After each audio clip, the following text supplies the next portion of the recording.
Ìròyìn ló wà sports kò náà ti gbẹ ibi ìgbẹ́. Bọ́ọ̀lù níròyìn àwa níròyìn. Ìròyìn wo ló ní ìròyìn ẹsẹ̀ kù? Ìròyìn wo ló wà? Bọ́ọ̀lù níròyìn tiẹ̀. Kò sí ìròyìn kankan níbi à. Ó ní kán void NPF wà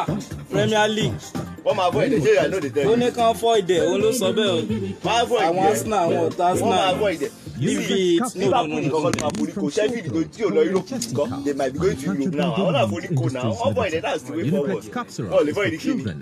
Hello Premier League máa wọlé. Ẹjọ́ kò sí rẹ̀. Symptoms persist after 2 Máa wọlé. days. Consult a doctor. Bẹ́ẹ̀ mo sọ fún yín. Ìwọ pápá ẹni. Ẹ̀fọ́ ni. Ẹ̀fọ́ ni. Láì.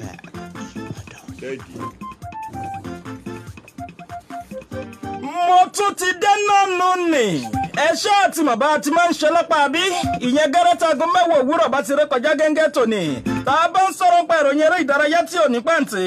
Ṣé ẹ mọ̀ pé omi tó tutù tó dẹ̀ balẹ̀ dòdó ló ṣe máa ń gbé mu? Ẹyẹ a máa gbé mu kò dẹ̀ ní pa yín lórí. Ọ̀kẹ́rẹ́ tó máa gún kí ọ̀gẹ̀dẹ̀. Ìkànnì ẹ̀ gbọ́dọ̀ mú sáṣá. Àlàyé ń tòṣì màrí ṣe bẹ́ẹ̀ mọ̀. Ẹ kú ojúmọ́ níbi gbogbo tẹ́tí ń gbé fẹ́ ìkànnì ABR. Impact Business Radio 92.5 FM. Ṣé ẹ rí pọ́ṣẹ́ púrọ́púrọ́? Tá a bá ń sọ̀rọ̀ pa ìròyìn eré ìdárayá tí ò ní pàǹtí.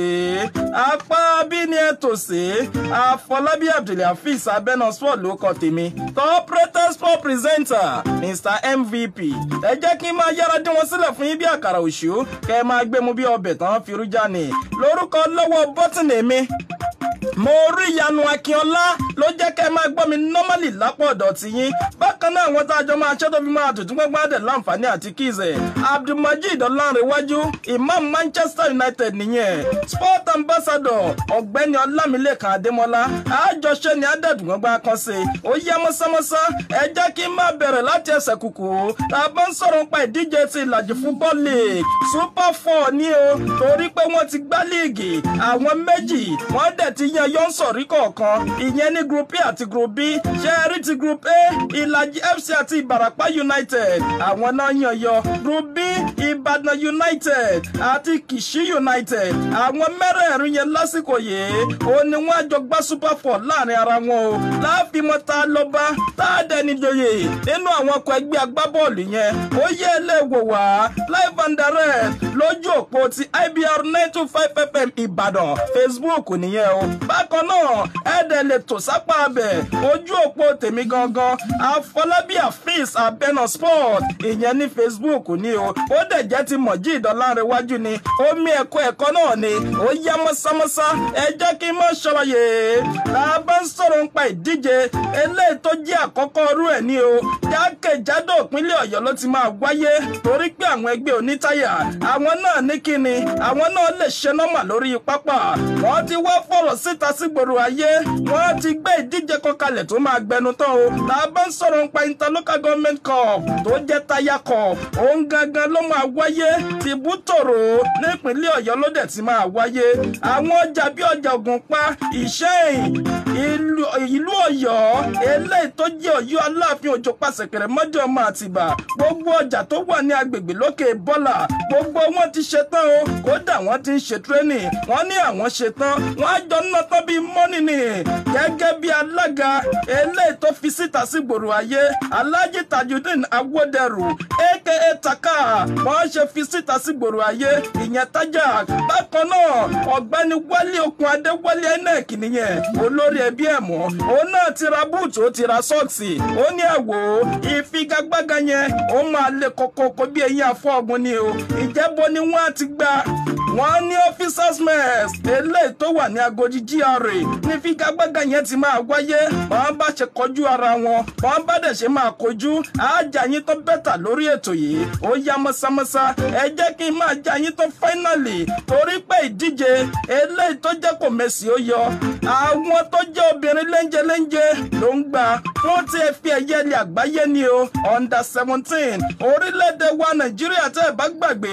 àwọn tó under 17 yẹn àwọn náà wọ́n gbà àlejò àwọn akẹgbẹ́ wọn o ìyẹn láti orílẹ̀-èdè Guinea ìfigagbága ọ̀hún ó ti ẹ̀jẹ̀ pé wọ́n ti lọ nà wọ́n gbèsè àkọ́kọ́ mọ́ta bàbá wọn pẹ̀lú àmì ayò 6 sí 1 kan ni eléyìí tó tún wáyé lọ́jọ́ àbámẹ́ta sátidé wọ́n ní kò ṣeé ṣe o torí pé ìfẹsẹ̀wọnsẹ̀ yẹn yẹn àmì ayò 5-1 òun ní kọ ẹgbẹ́ agbábọ́ọ̀lù Flamingo ló fi tẹ̀sí wọn lójú ṣàràṣàrà lásìkò yìí wọ́n ti wá jẹ́ kó yé torí pé ìpele tó kàn orílẹ̀-èdè wa Nàìjíríà torílẹ̀-èdè Guinea àwọn méjèèjì wọn àjọ náà tán bíi mọ́nì ni ṣe rí ìfigagbága Flamingo yẹn eléyìí tó wáyé ń pápá àṣírí Agége Soccer Temple ọgbàngbà ìfigagbága yẹn ń lọ kò tí ì pẹ́jù ìṣẹ́jú 27 òun gangan ni Imran Rafiat ló kọ́kọ́ dáyà jẹ́ àwọn kan ti Guinea o kí Táíwò Lawal òun náà tó fi bíi méjì lé Bọ́lájí Ọlámídé ìyẹn wọ́n lè jáde ṣùgbọ́n gbẹ̀yìn ó padà kúrò lápá abẹ ní o ìyẹn Táyà football competition eléyìí tí mo jà yín tán ó máa wáyé ó dẹ̀ máa gbìnà yá a máa tún jà yín tán bẹ́tà lórí ìyẹn ó yá bó ní nǹkan ṣe máa lọ torí pé ìdíje yìí eléyìí tí mo ń sọ pọ́ndà 17 ó ti lọ sí ìpele tó kàn báyìí níbi tó orílẹ̀-èdè wa Nàìjíríà wọ́n á ti máa wákò ní o ìyẹn pẹ̀lú orílẹ̀-èdè Ghana ṣé ẹ̀dẹ̀ rí Ghana yìí àwọn náà bínú tán wọ́n ń para ní o torí pé orílẹ̀-èdè Liberia náà yọwọ́ kílàǹkó wọn pẹ̀lú àmì ayò 10-0 ní aggregate nìyẹn bákan náà ìfẹsẹ̀wọnsẹ̀ máa wáyé láàrin Uganda àti Cameroon South Africa àwọn náà àti Morocco ni tó bá ti ń dínú oṣù karùn-ún ó ní àwọn ìfigagbága yẹn máa wáyé ó yà lélẹ̀ ó dínú líìgì agbọ̀jẹ̀ ìyẹn lórílẹ̀‐èdè wa Nàìjíríà bó ní nǹkan ṣe lọ ọ̀sẹ̀ 24 ìfigagbága ọ̀hún ó fọná sójú kẹ̀kẹ́kẹ́ tẹ́ ẹ bá gbàgbé lẹ́yìn ìṣẹ̀lẹ̀ lè tó ṣẹlẹ̀ ní ọjọ́ àìkú tó kọjá níbi tí Chineme Martins ògbóǹtarìgì agbọ́wọ́ ẹ̀yìn Nasarawa tó ti já wá sílẹ̀ lẹ́yìn ìgbà yẹn ní àjọ NFF wọ́n dẹ̀ ti wá kéde síta sí gbòòrò ayé pé ìfẹsẹ̀wọnsẹ̀ tó bá fẹ́ wáyé wọ́n gbọ́dọ̀ rí dájú pé àwọn ohun èlò ìlera ó gbọ́dọ̀ wà ńlẹ̀ ni o àti ọkọ̀ tó jẹ́ ti ambulance ẹ̀rí wọ́n sọ bẹ́ẹ̀ wọ́n mú ṣẹ ni o torí pé ìfigagbága eléyìí tó wáyé láàrin Warri Wolves àtẹgbẹ́ agbábọ́ọ̀lù MFM tìlú Èkó ẹni tó jẹ́ ààrẹ NFF Amajumefi Pinnick ó dúró tẹkùn ni o wọ́n ní ẹwù ẹjẹ́ wo kí làwọn nǹkan tẹ́ fẹ́ ṣàmúlò tọ́rọ̀ bá dìbò lọ yá mi wọ́n ní ẹwù ambulance rèé ẹwù oxygen rèé wọ́n tún nàka sáwọn nǹkan míì ó ní òun ò gbà ó ẹjẹ́ ń gbóná ó gbọ́ oxygen sí mú orí ipò ṣiṣẹ́ dáadáa ó ní òkè ó yá ẹ jẹ́ kí ìfigagbága yẹn máa tẹ̀sọ́wọ́ wájú ó yá bó làwọn nǹkan yẹn ṣe lọ àwọn ìfigagbága eléyìí tó ti tẹ̀síra wọn lójú ṣàràṣàrà ẹgbẹ́ agbábọ́ọ̀lù Plateau United wọ́n sì ń lékè tábìlì lọ́wọ́lọ́wọ́ báyìí o torí pé ìfigagbága eléyìí tí Plateau gbá wọ́n padà tún borí ni tá a fi ń lékè wọ́n ti ń lékè tábìlì bá ti ṣe ń lékè tẹ́lẹ̀ a jẹ́ pé àmì tán fi ń lékè lásìkò yìí ó tún ti fẹ̀sọ́wọ́ wájú ni ó yá Plateau wọ́n tẹ̀ sójú Nasarawa àmì ayò 2-1 ni Kano Pillars àwọn náà ti Jigawa Golden Stars wọ́n tì wọ́n sí kànga 2-0 ni FC Ifeanyiuba wọ́n yẹyẹ Dakada FC 2-1 ni Kwara United wọ́n gbé Wikitory ṣubú 1 sódò Eyimba International àwọn náà kọ pẹ́lẹ́ fún Sunshine Stars àmì ayò 3-0 ni Katsina United Tekwa United wọ́n pín gàrí 1 ni o Rangers wọ́n ti kàbọ̀ Rivers United lójú 1 sódò ni Warri Wolves àwọn náà gbé MFM tìlú Èkó ṣubú àmì ayò 2-0 ni Abia Warriors wọ́n sàn kété máa Adamawa United lórí àmì ayò 2-1 ó ní ìfigagbága yẹn Atlant náà borí Lobby pẹ̀lú àmì ayò 2-0 àwọn èsì ìfigagbága eléyìí tó jẹ́ ti líìgì agbọ̀jẹ̀ lórílẹ̀‐èdè wa Nàìjíríà nìyẹn Plateau àwọn ló ṣì ń lékè tábìlì téńté pẹ̀lú àmì 54 46 points Rivers United ipò kejì 42 points ní Lobby Stars ipò kẹta 40 points ó yẹ ẹjẹ́ agbéra tá a bá ń sọ̀rọ̀ pa olùkọ́ Super Eagles yànnà trọ bọ́rọ̀ ṣe ń rí báyìí o òun náà ló ń retí ni o torí pé ó kù oṣù 3 eléyìí tí àdéhùn ẹ máa tẹnubodò ó lóun ṣì ń wòye pé àjọ NFL wọn á ké sí òun ìyẹn láti ní iṣẹ́ tuntun ó ní bó tiẹ̀ jẹ́ pọ̀ náà ṣetán o láti máa lọ́bì lọ́kòkò láti ṣẹ̀ṣẹ̀ máa pè wọ́n pé ẹ̀ wò ṣé ẹ mọ̀ pọ́jọ́ ń lọ ni ṣùgbọ́n bí nǹkan ṣe ń lọ báyìí àti àwọn òròyìn eléyìí tó ń lu fótó wọn ló dàbí pé àjọ NFF wọn àbá tiẹ̀ ti já tán tẹ́lẹ̀tẹ́lẹ̀ pé wọn ò ṣetán láti tẹ̀sọ́wọ́ wájú pẹ̀lú ẹ o ṣùgbọ́n torí nǹkan kan tó ṣẹlẹ̀ àjàyìn ṣe ẹ jẹ́ ń gbé àwọn tèmi wọlé láàárọ̀ ẹni lórí òtúbọ̀ ní sport ambassador ọ̀gbẹ́ni Ọlámilékan Adémọ́lá. ẹ káàárọ̀ atọ́kùn mo kí yín kú iṣẹ́ takuntakun látàárọ̀ mo kí gbogbo ẹ̀yin olólùfẹ́ wa tẹ́ ń gbọ́ wa tẹ́ ń wò wá káàkiri àgbáláyé a kú ọ̀sẹ̀ tuntun a kú ọjọ́ ajé ọlọ́run káàkiri. àmín sport Jandor Sports. a kú ojúmọ́ atọ́kùn a kí gbogbo àwọn aráalé tó ń gbọ́ wa pé a kú ọ̀sẹ̀ tuntun ọ̀sẹ̀ dùn náà ọ̀sẹ̀ ayọ̀ ló máa jẹ́ fún wa. ok ẹja mọ láti pa àbí káwọ ìgbésẹ̀ tí àjọ NFF ó dàbí pé wọ́n tún tọ̀ lórí ọ̀rọ̀ pé n tó bá ní í ṣe pẹ̀lú ètò ìlera bó tiẹ̀ pé pápá àṣeré kan láti rẹ̀ tó jẹ́ NFF president ṣùgbọ́n kò lè sin pápá àṣeré gbogbo ẹ̀ nínú 10 tí wọ́n ti fẹ́ gbà àwọn yòókù náà tó jẹ́ match commissioner FA chairman gbogbo wọn ó jẹ́ pé lásìkò yìí ọ̀rọ̀ tí wọ́n sọ yìí NFF àti àwọn tó ní í ṣe pẹ̀lú league lórílẹ̀‐èdè Nàìjíríà wọ́n ṣetán láti mú dúró ṣinṣin torí pé ambulance tó wà ńlẹ̀ gan fún ìdíje tó wáyé pàápàá Warri Wolves eléyìí tí àrífọ́nrán yẹn àti bòmíì náà tó tún wáyé ó jẹ́ ambulance tí òun ṣẹ̀ṣẹ̀ ṣe ẹ̀ṣọ́ọ̀kì ẹ̀yọ̀ṣẹ̀ fún tó ṣe dáadáa fórílẹ̀‐èdè Nàìjíríà ká sọ pé lápá bẹ̀yẹn àti get it right ọ̀gbẹ́ni Ọlámilékan. ẹ ṣe gan ni atọ́kùn sẹ́rí inú mi dùn lánàá ìgbà tèmi náà rí ìfúndò gan ní pápá ìṣeré Warri Wolves yẹn ní àná ambulance méjì ló wà ń bẹ̀ tó dẹ̀ jẹ́ ambulance tí ó dúró samsam inú mi wá dùn pẹ̀lú pé àwọn àgbàlagbà ní ilé láti kẹsàn-án ròde ẹ rí i pé ààrẹ àjọ NFF ní Amajumefi Pinnick pápá ìṣeré Warri Wolves ibẹ̀ ló náà ti bẹ̀rẹ̀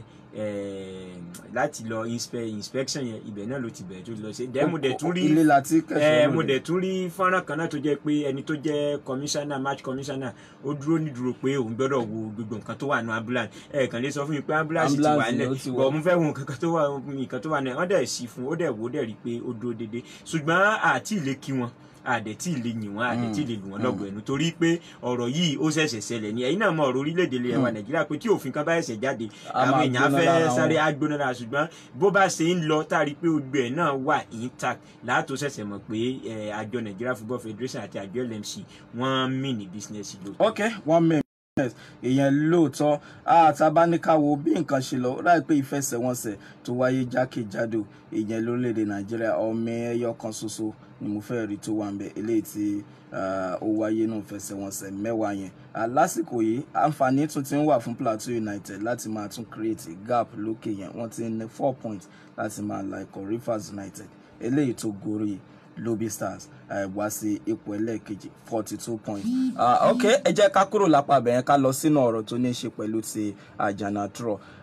ọdún oṣù kejì láti December láti gbọ́ pé wọ́n á yanjú pé wọ́n fẹ́ fún níṣẹ́ ṣùgbọ́n pẹ̀lú bí nǹkan ṣe ń lọ sí Jannatro gangan ti sọ̀rọ̀ fún rẹ̀ pé òun náà mọ̀ pọ́jọ́ ti ń lọ ṣùgbọ́n gangan gẹ́gẹ́ bí olùkọ́ni òun ò ṣetán láti ṣẹ̀ máa ṣẹ́wọ́ sí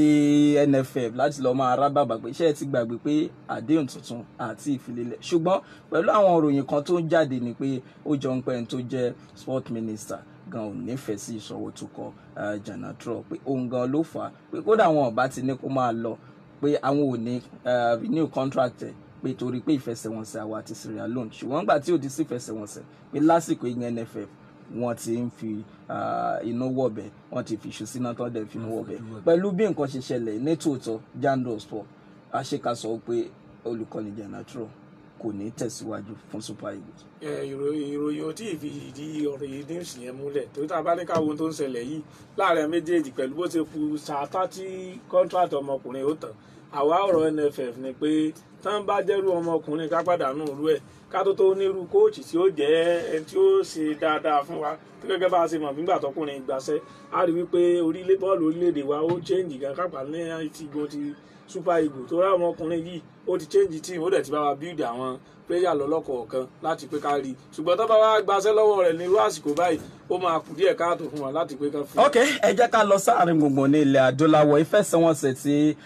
Enyimba lọ gbá ní Guinea pẹ̀lú Royal AC mo fi fọ́nrán yẹn sórí ẹ̀rọ ayélujára níbi tí ìfẹsẹ̀wọnsẹ̀ ń lọ kí ni bọ́ọ̀lù lọ síta kan àgbọ̀nsáré agbábọ́ọ̀lù Enyimba kan lè tó ń fọwọ́ jára pàtì o so ìgbà tí wọ́n ṣèwádìí wọn rí i pé wọ́n pè chemical substance lọ́dọ̀ tiwọn ṣùgbọ́n táwa mọ̀ sí ni wèrè pé tí ò níbi kan àgbámu tó ń fi gbogbo ara jó ní wàwà nígbà tá a lọ sójú ogun a lọ gbá ìfẹsẹ̀wọnsẹ̀ ṣùgbọ́n pẹ̀lú ìwádìí bí ìgbà ìkẹta tí Royal máa ṣe nǹkan ìfáwọn tó bá wá gbá bọ̀ nílé wọn nìyẹn tó pé wọ́n á ti gbé wèrè pé sọ́dọ̀ àwọn bọ́ẹ̀bọ́ẹ̀ wọn pé tí bọ̀ bá ṣáà ti lọ train yẹ gbé súnmọ́ kó gbé lé mi lọ́wọ́ wọn á bá fọ́n sí agbábọ̀ lára nílé adúláwọ̀ lélẹ̀ ṣó yẹ kíró ẹ̀ máa ṣẹlẹ̀ kí ni ìgbésẹ̀ tó yẹ kí àjọ NFF kí wọ́n gbé true ìyìn bá kí wọ́n gbé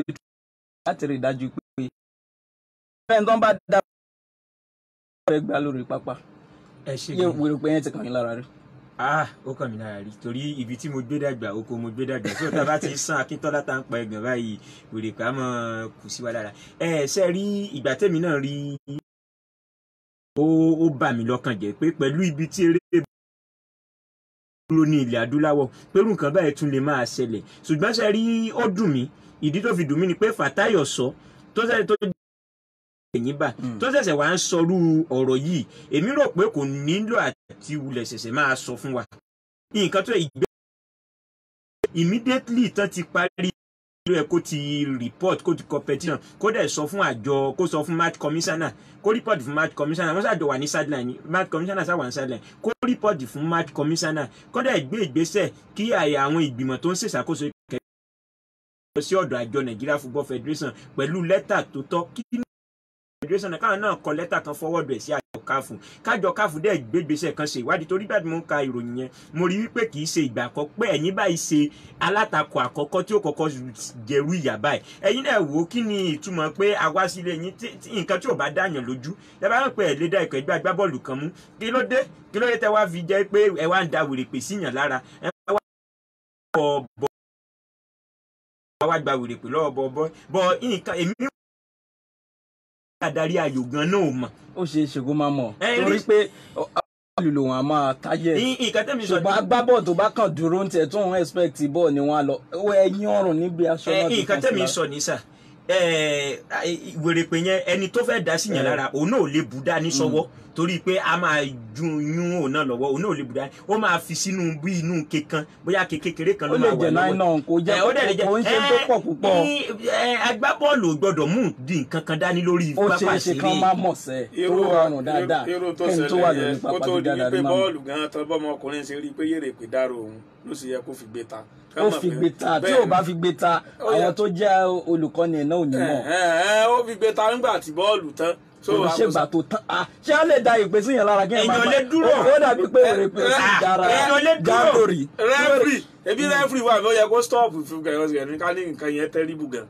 ó ṣe wọn stop fẹsẹ̀ wọn ṣùgbọ́n àwọn tó jẹ́ ìyẹn bá coach kiri wọ́n complain pé nǹkan báyìí ó ṣẹlẹ̀ after kọ immediately tí nǹkan yẹn ṣẹlẹ̀ ó ní wọ́n complain. ó kẹ́ ẹ já kúrò. ó yẹ kí àjọ Nigeria Football Federation kan ṣe ìgbésẹ̀ tó tọ́ kán dẹ̀ rí i pé wọ́n fìyà jẹ ìpẹ́gbẹ́ agbábọ́ọ̀lù lóyà yìí sí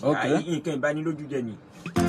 Ìkànnì ABR 92.5 FM tá a bá ń sọ̀rọ̀ pa ìròyìn eré ìdárayá tí ò ní pàǹtí apá bí ni ẹ tò sí oyè ẹja gbéra ṣé mọ̀pá kókó ṣe dè mọ́lẹ̀ bí ẹran léyà ó dẹ̀ ṣe sọ mọ́lẹ̀ bí tọ́kí níyì ẹ̀ ọ̀rọ̀ kòrónà náà ni o coronavirus ó ṣeé ṣe o ìjà ilé ìtàntó ni Olúwafẹ́mi Ọláṣẹ́ní Joshua òun àti Kubra Poli eléyìí tí wọ́n àjọjà ní 20 oṣù kẹfà wọ́n ló ṣeé ṣe bí nǹkan bá tẹ̀síwájú báyìí wọ́n ń ṣẹ̀ṣẹ̀ sọ fún yàn ìjà yẹn ṣeé ṣe kó má wáyé mọ́ o bí nǹkan ṣe jẹ́ nìyẹn ó yá bó ní ìgbésí àjọ UEFA pàápàá torí pé lórílẹ̀‐èdè Italy gàbá ń dáyà bíi wákàtí 24 tó bá ti ń kọjá ó kéré tán èèyàn bíi 368 yóò gbẹ́mìí mì látàrí kòrónà náà ni o àjọ UEFA ti wá ń wò ó wọ́n níṣẹ́ rí ìdíje UEFA Champions League àti ìdíje UEFA Europa League ó ṣeé ṣe o ó jẹ́ pé àwọn mẹ́rin tó bá kù pápá àṣeré tí wọ́n á ti gbá àṣekágbá ìyẹn ti UEFA Champions League ó ní wọ́n á lọ wọ́n ní kódà ìgbésẹ̀ kọ̀ọ̀kan wọ́n á gbá kan bá ti gbà tán àwọn méjì tó bá yege wọ́n á tún gbà àṣekágbá wọ́n ló ṣeé ṣe kọjá bí àwọn aṣeṣe nìyẹn o torí pé ìyẹn coronavirus yìí ó lè díẹ̀ lọ́jọ́ sinmi yìí kálukú káwọ́ gbéra gógógó ni o wọ́n ń wòye kí là á wò kí là fẹ́ wò ṣùgbọ́n síbẹ̀síbẹ̀ àwọn ikọ̀ ẹgbẹ́ agbábọ́ọ̀lù kan sì gbá bọ́ọ̀lù ńlẹ̀ Europe o èèyàn bá mọ̀ pé òun ò kẹ̀rẹ̀ ó lè wo Turkish League Galatasaray àwọn gbá bọ́ọ̀lù ṣùgbọ́n àwọn Jando wọ́n ní bá a tàn kí làwọn èèyàn fẹ́ fi ṣe ó yẹ Javier Tebas ẹn tó jẹ́ ààrẹ tó ń ṣojú La Liga tó jẹ́ ààrẹ wọn ó ti sọ̀rọ̀ síta sí gbòòrò ayé oníṣẹ́ rí La Liga àní parí àní ìdálẹ̀ àní túnṣà ohun tó máa bá dé ni pé á padà gbá náà ni o nígbà coronavirus nígbà ò bá lọ nílẹ̀ Gẹ̀ẹ́sì ọjọ́ Àlàmísì Thursday yìí wọ́n á ṣe ìpàdé ṣùgbọ́n ká tó lọ sápá abẹ yẹn Maximus àwọn tó jẹ́ alákòóso Chelsea wọ́n ń bínú wọ́n ń para kí Maximus ti ṣe nǹkan tó ṣe náà ni pé ìgbà tí ẹni tó jẹ́ ọ̀dọ́ yìí tó ti gbé kínní yìí tí gbogbo wa tó dẹ̀ pa jọ wà nù pẹ̀gbẹ́ agbábọ̀ kí kálukú lọ fún self isolation má jáde níbi tó bá wà ṣùgbọ́n òun wọ́n rí ní òpin ọ̀sẹ̀ yìí tó jáde tó lọ gbá 5-a-side ó jọ pé bọ́ọ̀lù ara ọmọ yẹn ó sì pọ̀ òun àti Declan Rice wọ́n jọ lẹ̀ pọ̀ ni wọ́n jọ lọ gbá 5-a-side àwọn ìwà ó sì tún lè jáde lọ gbá 5-a-side ìwọ náà bá tún kó ọgbọ́n wo làwọn yòókù fẹ́ dá ìgbésẹ̀ wo ọmọkùnrin ṣé ká sọ pé ọ̀dọ́ ọmọ kékeré ó sì ń ṣe a lè sọ pé ọ̀dọ́ ló ń ṣe rí eré bọ́ọ̀lù aláfẹsẹ̀gbá ó máa ń ṣèyàn bákan tó jẹ́ pé ẹni tó bá ń gbá bọ̀ tí bọ̀ bá ti wà nínú ẹgbẹ́ tó pọ̀ lára dáadáa bí fúndò kó ṣẹ̀ṣẹ̀ kúrò ní pápá ìgbáradì tó bá ń lọ tó bá rókúta lọ́nà àfẹsẹ̀ máa gbá lọ tó bá rágo lọ́nà àfẹsẹ̀ máa gbá èmi rí i pé ìfẹ́ bọ́ọ̀lù ó ti wà ní ara gbá bọ́ọ̀lù nǹkan tó ń ṣe ní gbogbo ìgbà tó wá di pé kó mọ̀ ṣe mọ́ lòún fi jáde lọ ló fi lọ gbá ṣùgbọ́n jíjáde lọ tó fi lọ gbá ó yẹ kí gbogbo àmọ́ ní nǹkan kan lọ́kàn pé ẹni tí ò kú òun ló lókè òkè ọ̀hún àìsàn tá à ń sọ yìí à ń sọ̀rọ̀ nípa àìsàn tó máa ń gba ẹ̀mí èèyàn ni kì í ṣe pé àìsàn orí fífọ́ nìkan tá a lọ ṣùgbọ́n àìtí ní òye àti ìrírí tó Maximus òun ló fà á tó fi. ok ẹja kúrò lápá ọjọ́ Thursday àwọn Liverpool gbòòrò ayé jákèjádò wọ́n ti ń wò pé ibo lọ̀rọ̀ àwọn fẹ́ já sí bó ti jẹ́ pé ńlẹ̀ Gẹ̀ẹ́sì àti ńlá àwọn ẹgbẹ́ agbábọ́ọ̀lù kọ̀ọ̀kan gẹ́gẹ́ mo ṣe sọ Saturday pé ẹja àdàlẹ̀ wọ́n ń pè ní null and void ẹ̀ ń bá ṣe business related cause yóò mọ̀ tó ń pè ní null and void ẹ dálẹ̀ àtúnṣe àbí ìgbàpá àti ẹ̀gbá líìgì ara ká tún ṣẹ̀ṣẹ̀ tún bẹ̀rẹ̀ ni ṣùgbọ́n táwọn yẹn náà sọ ń sìn wọ́n nílò bíi ẹgbẹ́ agbábọ̀ 14 nínú 20 eléyìí tí ó tó pé àwọn ẹgbẹ́ 14 yìí àní líìgì 2019-2020 kò wáyé ká tún ṣẹ̀ṣẹ̀ bẹ̀rẹ̀ ìgbà tí èèyàn bá dẹ̀ wá fi bí 30 ọdún wá nǹkan tó wá di pé ó kù dẹ̀dẹ̀ kò rí tán wá ní irú nǹkan báyìí pẹ̀lú gap almost 25 points náà fi ń lékè ẹgbẹ́ agbábọ̀ Manchester City kò sófin kan tó sọ wípé bí ilé point bá ti tó báyìí tíṣẹ̀lẹ̀ kan bá ṣẹlẹ̀ ẹgbẹ́ fún ikọ̀ ẹgbẹ́ agbábọ̀ tó bá ń lékè ṣùgbọ́n wọn kí lẹ rò pé ibo ni faith Liverpool tó ṣe kó jámọ́ lọ́jọ́ Thursday. lákọ̀ọ́kọ́ náà ntẹ̀yàn tí wọ́n ti ń pòǹgbẹ́ fún kẹ́ni yìí ṣùgbọ́n èmi wò pé tó bá di ọjọ́ Àlàmísì táwọn wò lọ́ọ̀kan yìí ó ṣeé ṣe kán wá tùbí nùbí sí ti ń ṣẹlẹ̀ ṣùgbọ́n ntẹ́mi rò ní pé ká gbé líìgì fún wọn torí wọn ti ṣẹ̀díyà fún ní tó wà lẹ̀ yìí 25 points rèé kìí ṣe déyà àwọn Liverpool tiẹ̀ ti ń kan sẹ́rí òfin àjọ English Premier League ó jẹ́ kó yára pé lẹ́yìn 65 days tán bá ti dá ìfẹ́ ìdíje líìgì dúró tí ò bá dẹ̀ tẹ̀síwájú látàrí àìsàn báyìí àbí látàrí ogun àbí nǹkan kan pé kí wọ́n declare league yẹn non and void bẹ́ẹ̀ ṣe sọ ṣùgbọ́n lọ́wọ́ ìta wà yìí àṣà wà òfin dẹ̀ wà àṣà ni èmi rò pé ó yẹ kí àjọ Nàìjíríà torí pé ikọ̀ ẹgbẹ́ agbábọ́ọ̀lù ti ń wá ìfẹ́ fún 30 years ago wọ́n dẹ̀ ṣe iṣẹ́ takuntakun torí bẹ́ẹ̀ ó kún kan tó jẹ́ pé wọ́n fi fìdí rẹmi náà ní ìdíje UEFA Champions League pẹ̀lú iṣẹ́ takuntakun tún gbé ẹja bẹ̀rù Ọlọ́run ní ó kú báyìí. ẹjẹ́ máa lọ lé kínkí ọlọ́jọ́ bí èní Ayọ̀túndé Ọlátẹ́jú túṣu désàlẹ̀ kòkò èèyàn wa ara wa ní èní lọ́jọ́ bí ẹ̀ bákan náà pàdé mi gangan àná ló ṣe tẹ Ismail Adéníyì Ọlálékan Canada nìyẹn wà bí nǹkan ṣe jẹ́ nìyẹn já máa lọlé Afọlábí Abdulhafiz Abẹ́nà sport ló kọ tèmi operator sport presenter Mr MVP 070-330-58250 àwọn èèyàn pọ̀ tá a jọ ṣe ní Facebook nígbà blue copy wọn dẹ̀ ní VR fún yín mo sọ fún tèmi.